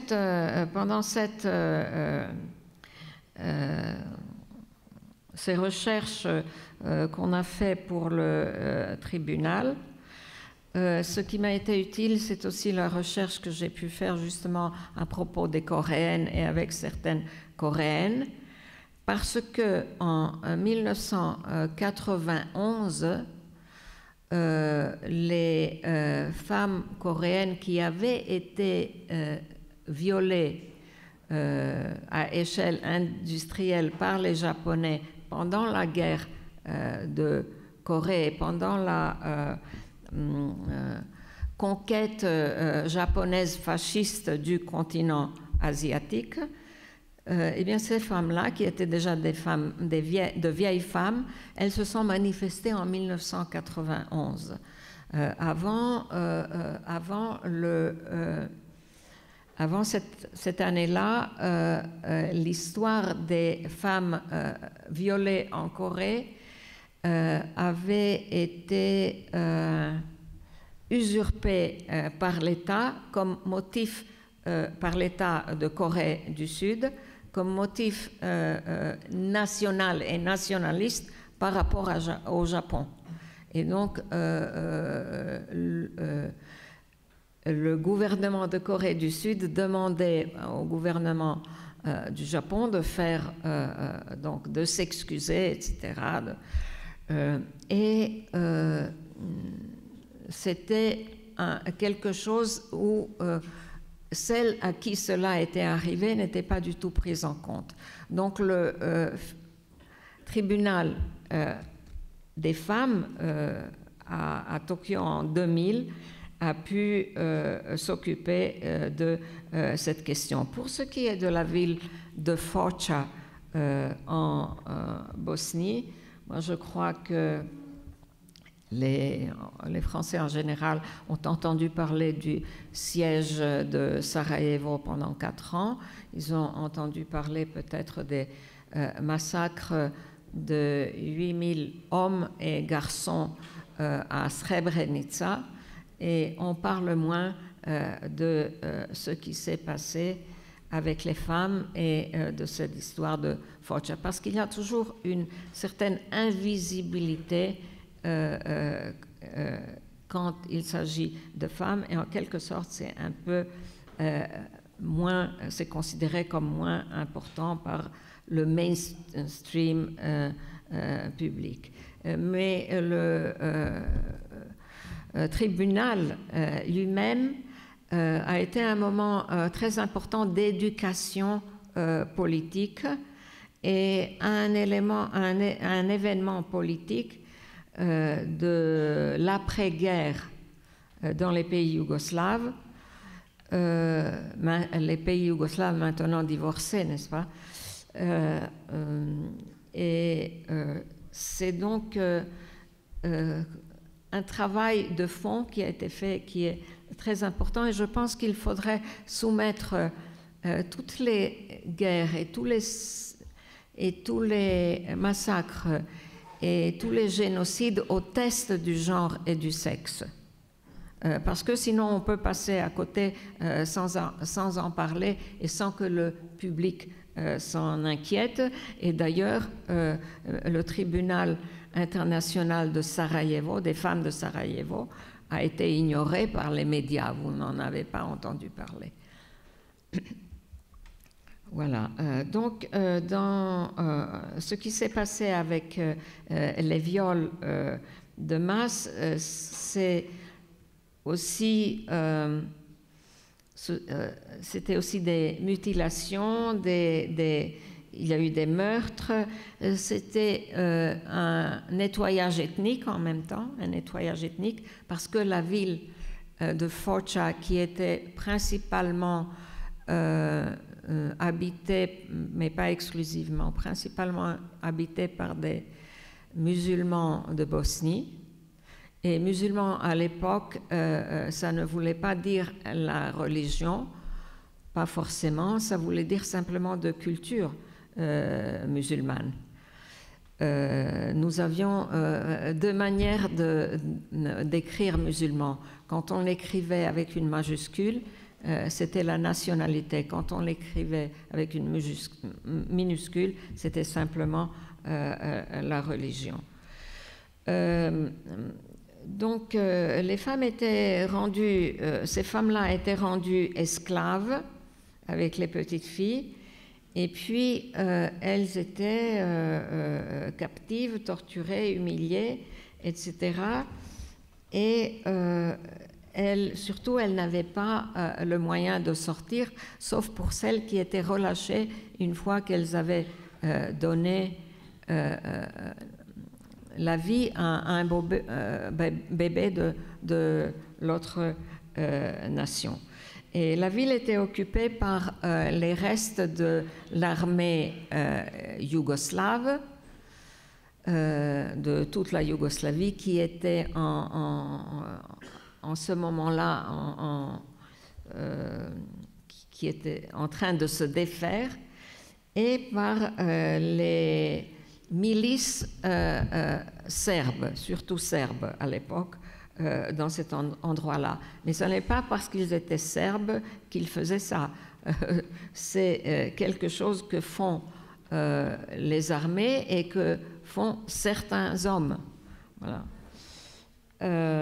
Bien sûr, il y a un élément toujours de machisme qui va avec, et il y a les gangs de nationalistes extrêmes. En l'occurrence, c'était des tchétniques. Donc, les femmes ont quand même souffert une discrimination et des tortures à base de sexe parce qu'elles étaient femmes, mais aussi de sexe et de genre combinés avec l'identité ethno-nationale qui leur était attribuée. Il n'y avait pas besoin qu'elles la réclament, et il y avait même des erreurs de femmes d'autres groupes qui s'étaient trouvées dans cette situation. Toute cette chose s'est passée entre 1992 et 1995, pendant que Foča était colonisée et que des viols systématiques avaient été organisés. Et un peu à cette époque, et même un peu avant, à partir de 1991, il y avait déjà aux Nations Unies l'information et des recherches faites sur les femmes coréennes violées quelques décennies auparavant dans la guerre précédente. Et puis il y avait eu bientôt le Rwanda, le massacre, le génocide des Tutsis. Et puis, il y a eu cette nouvelle que des femmes en Bosnie étaient internées et violées systématiquement, offertes en butin aux armées. Et ces différentes informations venues de plusieurs pays à peu près en même temps ont résulté en la résolution du Conseil de sécurité des Nations Unies, résolution numéro 1325, intitulée Femmes, paix, sécurité, n'est-ce pas, qui faisait aussi du viol une arme de guerre, parce que le viol est aussi une arme de guerre. Voilà, il y a eu une coopération internationale à propos de ces événements dans différents pays, et pas tout à fait en même temps, mais quand même, il y avait une convergence. Tout cela est sorti en public. Le tribunal international au Japon a eu lieu en 2000 et celui de Sarajevo en 2015. Les viols et les massacres en Yougoslavie et puis au Rwanda sont ainsi devenus connus. Mais les pays qui sont responsables de ces viols ne les ont pas reconnus. Par exemple, la Serbie n'a jamais reconnu le statut de viol comme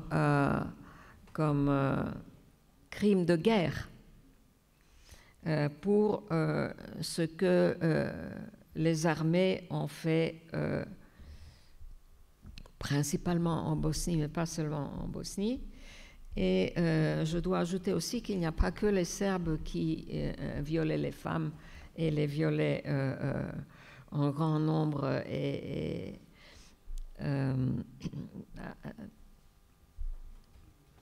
dans un mode industriel. Les autres le faisaient aussi, les Croates le faisaient aussi, etc. Et ils se refilaient même les femmes derrière les coulisses parfois. Dans toutes ces histoires, les victimes de ces viols et de ces maltraitances et de ces tortures ont été ignorées, et les seuls qui les ont aidées ont été les organisations de femmes.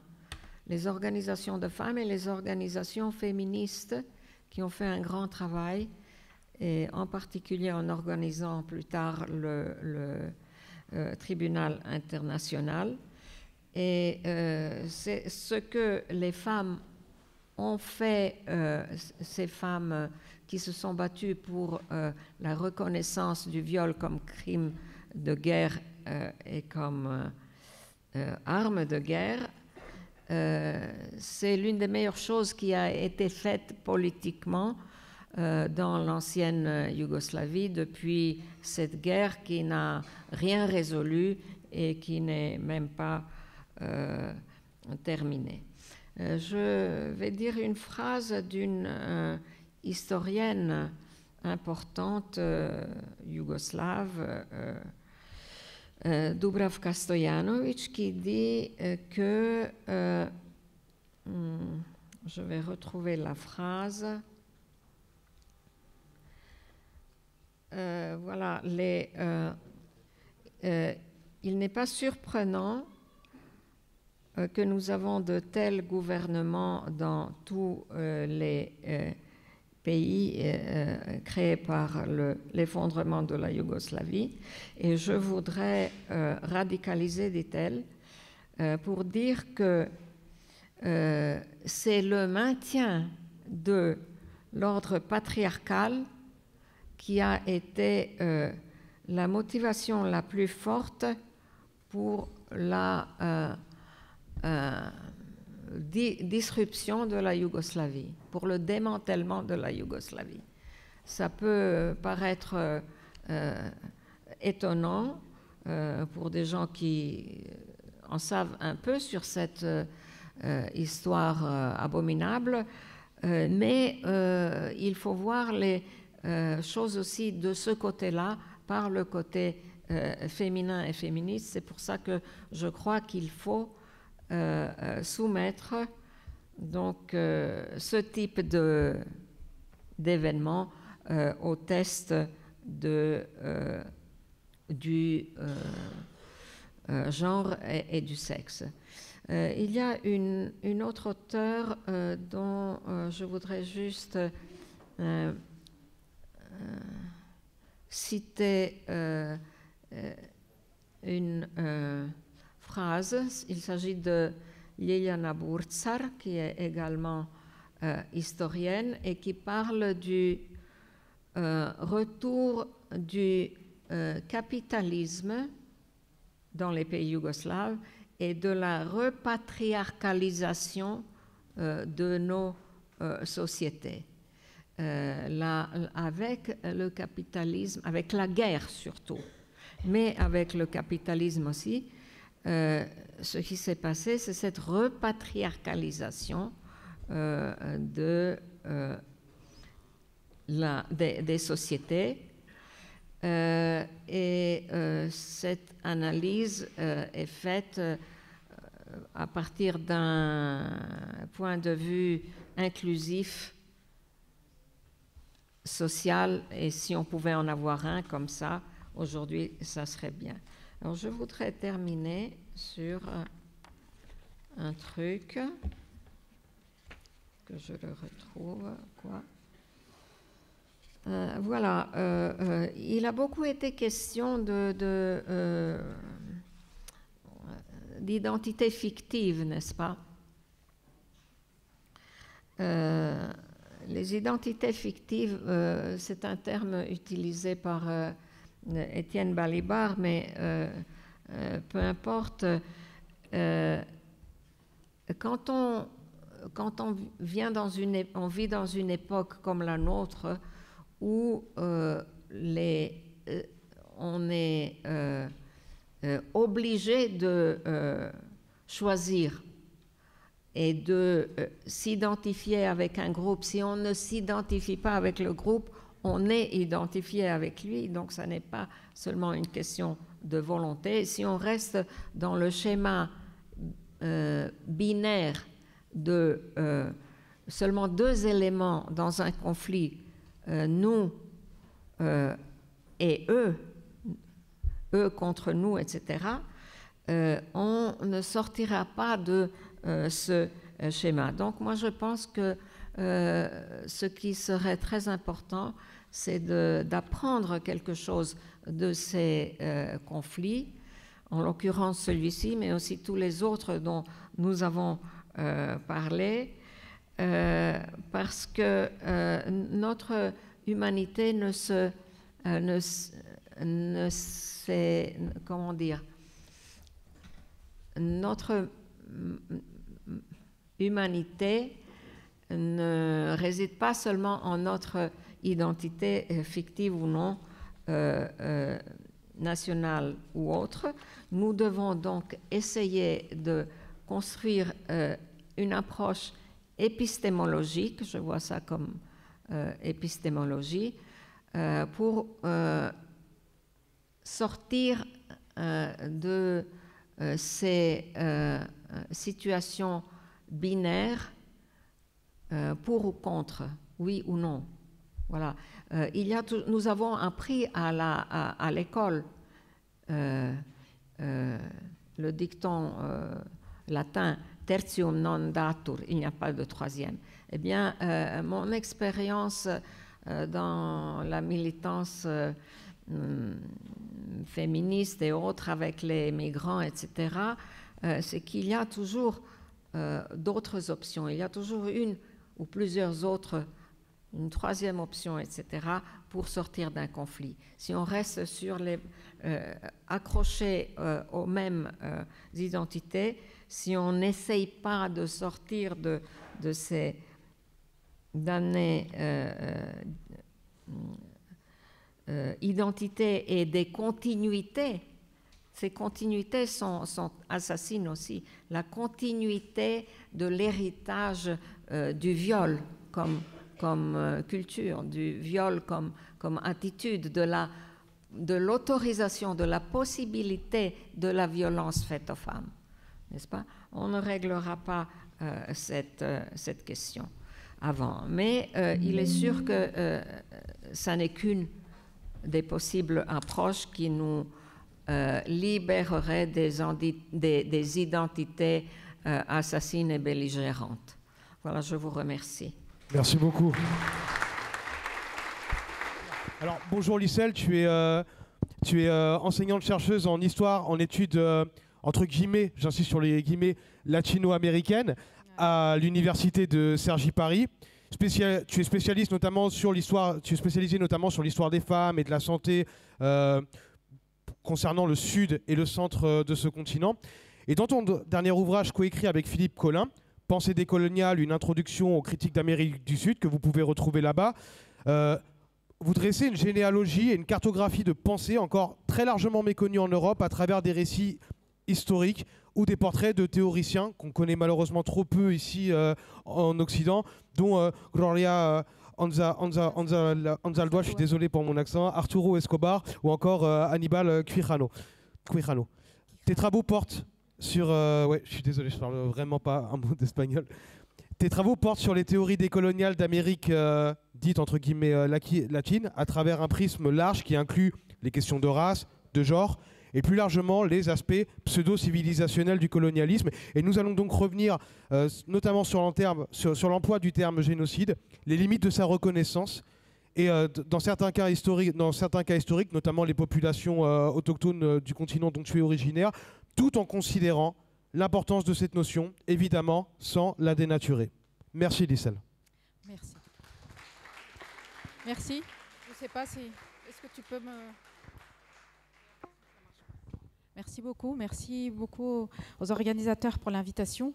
Et je vais alors parler depuis une perspective décoloniale, pas coloniale comme tout à l'heure, mais décoloniale. Et m'interroger et donner une idée, en tout cas une proposition de définition de génocide sur lequel je travaille en réalité depuis 10 ans sur cette question. Alors je vais vous présenter un peu le cheminement depuis c'est une perspective et c'est une perspective située effectivement, évidemment, comme toutes les autres, comme toute personne qui fait un peu de la recherche. Et alors, donc, moi, je pars depuis une histoire qui est hégémonique. Je suis historienne, en plus de formation historienne. Donc, sur une négation de génocide. C'est-à-dire, cette histoire commence pour nous, des coloniaux, on va déconstruire à partir de cette histoire hégémonique de la conquête, dite conquête de l'Amérique, mais qui, pour nous, est le début, en fait, de la colonisation du continent américain et en réalité un processus d'extermination de 90% de la population, puisque au moment, en 1492, le continent américain, même s'il n'en a pas de registre, évidemment, de recensement exact, a compté environ 100 millions d'habitantes et habitants. Et donc Christophe Colomb, qui a été immédiatement, très rapidement nommé vice-roi par les rois catholiques, a établi un système de colonisation dans cette île, la principale à partir de laquelle tout s'articule et va se développer, c'est-à-dire Haïti ou Hispaniola, comme on l'appelait à cette époque, de manière coloniale. Donc ce sont ces expéditions que moi j'appelle coloniales, et non pas de découverte ni d'exploration, qui inaugurent ce que me permet de penser le processus génocidaire, parce que la colonisation est toujours un processus à la fois génocidaire, de génocide culturel ou épistémicide, et d'écocide également, puisque tout est articulé pour nous. Donc la colonisation pour nous fut très violente, puisqu'elle a exterminé 90% de la population du continent. 90% de la population a été exterminée durant cette période, une soixantaine d'années. Et c'est établi, je veux dire, scientifiquement. Bon, je ne vais pas développer, on pourra revenir aux questions, je vais juste présenter rapidement. Alors, ce processus, on le pense, et il me semble intéressant pour nous, ici, pour ce colloque, penser à partir de logiques en fait, qui s'articulent à la fin du XVe siècle dans la péninsule ibérique, et notamment de ce phénomène qu'on appelle la reconquête, et qui n'est pas du tout une reconquête. Si on prend la carte d'avant ce moment dit de la reconquête pour les Espagnols, depuis une perspective située qui est celle de l'Espagne, bon, il n'y a pas de royaume chrétien, il n'y a pas encore ces royaumes catholiques de quels on va partir. Donc en soi, ce n'est pas une reconquête, c'est une période de guerre et aussi de colonisation de ce qu'on appelle cette péninsule, et d'avancer effectivement des royaumes chrétiens et vers le sud et au-delà, jusqu'en en Afrique du Nord. Donc ce processus va entraîner déjà des logiques qui se mettent en place, des logiques coloniales, qui vont ensuite aller au-delà. N'oublions pas que 1492 est le moment, en fait, aussi de la construction de la race, de l'expulsion des Juifs et des musulmans qu'on appelait morts à cette époque de la péninsule ibérique. C'est le moment de conversion forcée, déjà, et de la mise en place d'une politique très répressive vis-à-vis des non-chrétiens, les statuts de pureté de sang qu'on va commencer à mettre en place et qu'on va exporter ailleurs dans les Amériques. C'est la conquête aussi, à ce moment-là, des Canaries, et avec déjà des logiques aussi d'extermination, puisqu'il y avait des populations autochtones dans ces Canaries, les Guanches en particulier. 25% de la population de l'archipel va être exterminée aussi dans cette conquête, colonisation, début de colonisation. Et à partir de là, donc c'est à partir de cet espace, il me semble, enfin en tant que chercheuse, depuis des années, je vous dis, et je vous passe un petit peu les détails puisqu'on est pressé par le temps, vous êtes fatigués, c'est la fin de la journée, mais de la mise en place de techniques de conquête, et c'est ça qui m'intéresse, c'est-à-dire on a vu des cas, et bien sûr que chaque espace et chaque génocide est tout à fait particulier, il y a des logiques, des contextes, mais on peut aussi, et c'est en tout cas l'objet de cette communication, de cette présentation, de voir aussi qu'il y a des structures, des logiques qui se perfectionnent, qui s'organisent et qui se développent au cours du temps, et qu'on a déjà des techniques de conquête et de colonisation qui vont se mettre en place donc à partir de cette fin du XVe siècle. Bon, je passe rapidement sur cette partie. Alors pour nous, c'est évident qu'on est dans des logiques génocidaires depuis le début. Et ça, c'est même pas des sources que nous avons pour nos autochtones, enfin pour nos ancêtres, mais les Espagnols eux-mêmes, les Européens eux-mêmes ont documenté ces formes extrêmement répressives et génocidaires de cette conquête, de ce qu'on appelle la conquête. Alors ce qui m'intéresse aussi dans cette réflexion, enfin aller un peu au-delà, c'est ce que, à partir de cette réflexion sur le génocide ou ce que a pu être cette colonisation et comment la colonisation est génocidaire, on va étendre cette logique pour nous, depuis notre perspective des Amériques, à ce qui se passe après cette première extermination, celle des indigènes, des autochtones. Et c'est la traite négrière et l'esclavage dans les Amériques. Pour cela, moi je pense qu'une pensée, enfin pour nous, pour moi en l'occurrence, très très importante est celle de Rosa Amélia Plumel Uribe, parce qu'elle va articuler dans son livre La férocité blanche, justement ces génocides des autochtones, l'esclavage aussi comme une autre forme génocidaire, et on pourrait développer, et en mettant en comparaison, parce qu'elle rentre par ses recherches, c'est une afro-colombienne, pour celles et ceux qui ne la connaîtraient pas, juriste, avocate, et qui travaille dans les années 90, qui s'interroge sur la question du génocide et comment, en fait, son histoire personnelle et aussi, enfin, elle la met en comparaison avec le génocide juif. Et pour elle, bon, la conclusion, enfin, de se dire, mais ce sont les mêmes logiques et pourtant, on n'est pas dans du toute reconnaissance. Même elle, pour elle, c'est carrément à ce moment-là, dans les années 90, un blocage absolu. Elle est immédiatement, enfin, elle est un peu bannie de la communauté où elle se présente. Elle n'a pas de possibilité. Elle doit s'auto-financer pour publier et ses recherches ne sont jamais citées, ne sont jamais connues justement et jamais reconnues comme une chercheuse, alors qu'elle a passé des années à faire ses travaux. Donc, en articulant cela, on peut s'interroger autour de qu'est-ce que c'est que le génocide. Bon, moi, parce qu'on n'a pas le temps, je viendrai à l'idée que, et en suivant un peu Rosa Amélia Plumel Uribe, c'est la question juridique, et on en a parlé, donc je ne vais pas trop développer. C'est-à-dire que le génocide, ce qui va donner corps surtout à cette notion, à ce concept, c'est son caractère juridique.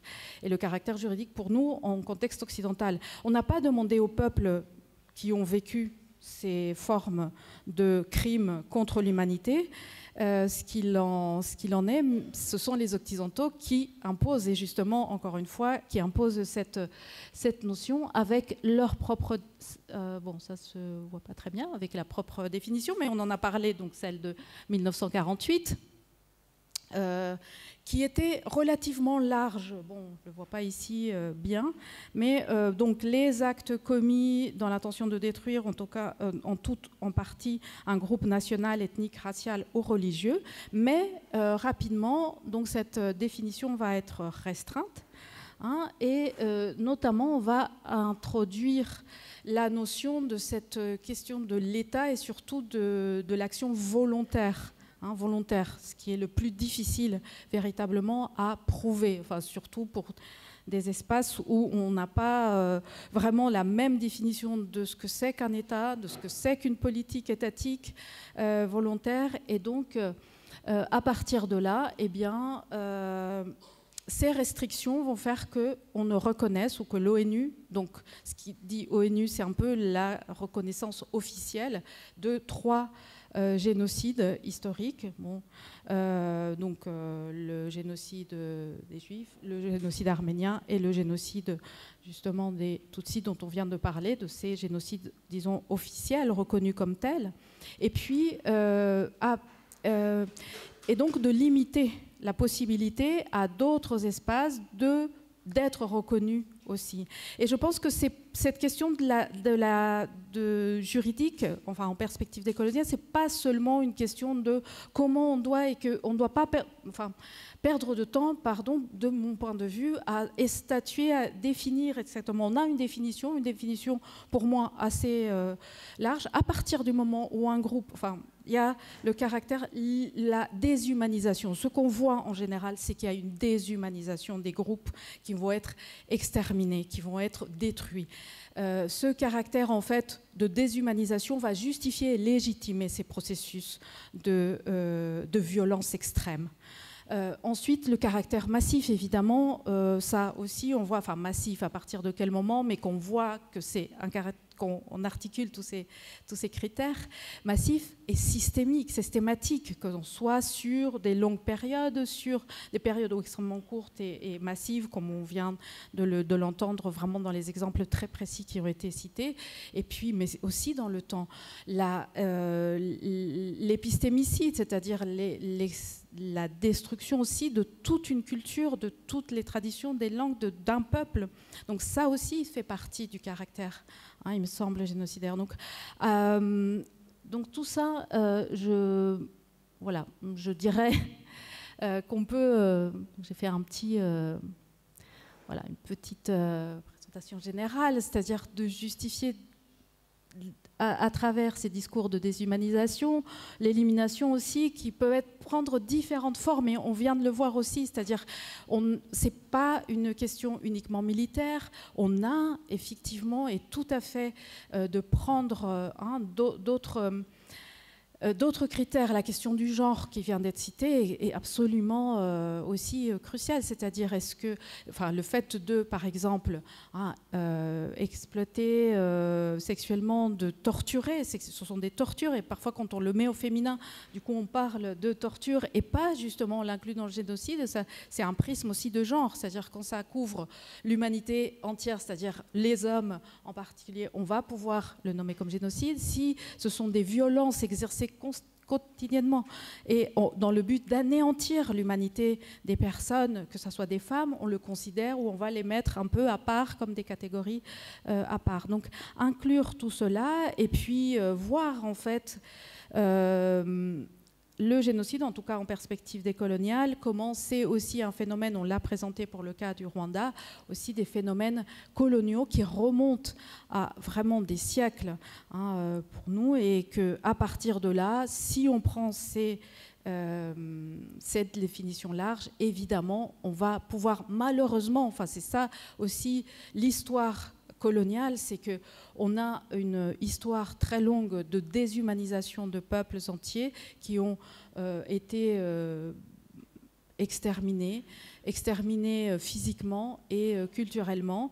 Et c'est plutôt, bon voilà, je mets quelques exemples. Moi, comme tout à l'heure, on l'a dit, on ne peut pas être exhaustif et on ne va pas en mettre quelques-uns, mais on pourrait, j'en ai cité quelques exemples non évidents, mais effectivement, on pourrait en prendre beaucoup d'autres. Donc voilà, pour être brève et pour ne pas trop dépasser ce temps imparti. Je vous remercie pour la...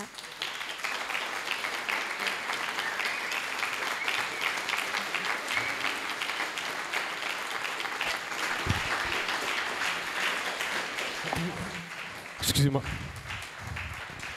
Je pense qu'on ne pouvait pas avoir une meilleure conclusion parce que malheureusement, une des raisons aussi qui nous pousse à ça, en dehors du fait que c'est une mémoire qui nous touche directement en tant que juifs et juives, c'est qu'il y a malheureusement aussi énormément de conflits armés, d'épuration ethnique et d'extermination de masse. Alors certaines dont on n'a quasiment jamais parlé, qui ont été brièvement évoquées, comme ça a été le cas en Indonésie contre les militants de gauche ou encore au Timor. Mais plus récemment, il y a eu d'autres cas comme la population Four au Darfour, avec un gros retour de nettoyage ethnique absolument épouvantable depuis la guerre au Soudan qui oppose deux contre-révolutionnaires putschistes. Il y a le cas des Ouïghours, des Rohingyas, et je voulais encore remercier Lissel du coup d'avoir éclairé ça en espérant que ça serve de perspective.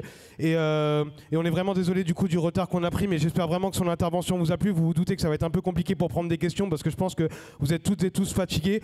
Demain on reprend. À 11h du matin, si je dis pas 10h. Alors par contre, on tâchera de respecter les délais. Excusez-moi, je suis un petit peu fatigué.